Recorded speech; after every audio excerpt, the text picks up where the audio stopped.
In front of me is Samsung Galaxy A30s, and today I would like to show you how you can connect it to printer. First of all, go into Settings and click on Connections. Then tap on More Connection Settings, select Printing, and click on Default Print Service, or select Download Plugin and install any other service. Remember that only one of them should be on for it to work properly.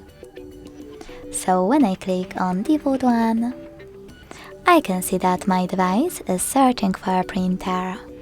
When it finds one, it will connect to it right away.